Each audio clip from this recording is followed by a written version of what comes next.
হাঁটি আমি টুকটুক করে, পেটের ভেতর বাজে ঢুক ঢুক রে।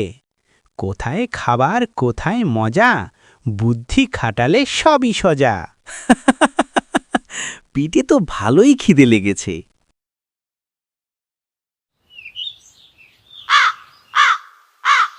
না, সেই সকাল থেকে কোনো কিছুই খাইনি।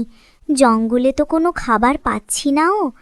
এবার মানুষের গ্রামের দিকেই যাই, দেখি কিছু খাবার পাই কিনা। গাছের ডালে বসে থাকা কাকটি এসব কথা মনে মনে ভাবতে ভাবতে নিজেই নিজেকে বলছিল, না, কোথাও তো খাবার দেখছিলা।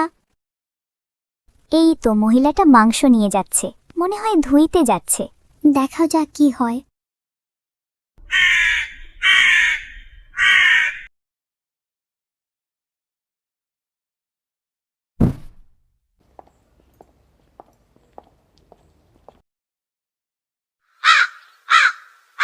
এই তো মহিলাটি মাংস রেখে চলে গেছে। সুযোগ পেয়ে কাক মাংসের টুকরো নিয়ে পালাল।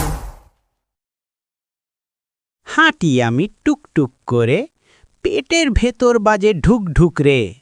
কোথায় খাবার কোথায় মজা, বুদ্ধি খাটালে সবই সোজা।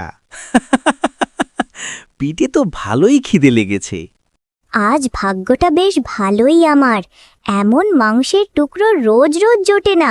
হারে, গাছের ডালে কাক, আর কাকের ঠোঁটে মাংসের টুকরো। উফ, কি সুন্দর মাংসের টুকরো! এটা যদি আমি পেতাম। একটা বুদ্ধি খাটাতে হবে, জোর করে তো আর নেওয়া যাবে না। ওহে কাকমশাই, আহা কি অপূর্ব তোমার ডানা!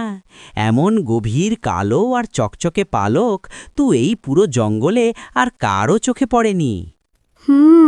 সত্যি তাই নাকি?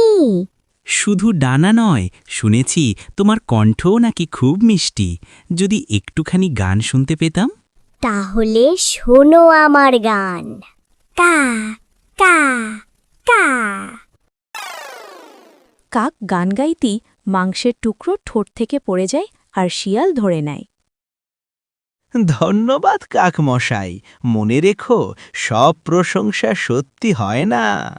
এই কথা বলে শিয়াল মাংসের টুকরো নিয়ে চলে গেল। কাক কষ্ট পেয়ে বলল, আজ বুঝলাম বেশি গর্ব ভালো নয়। এরপর থেকে আমি আগে ভাবব, পরে বিশ্বাস করব। বন্ধুরা, ছোট্ট ভিডিওটি কেমন লাগলো? ভালো লাগলে লাইক, কমেন্ট এবং সাবস্ক্রাইব করে পাশে থাকা বেল আইকনটি ক্লিক করে পাশে থাকার অনুরোধ রইল।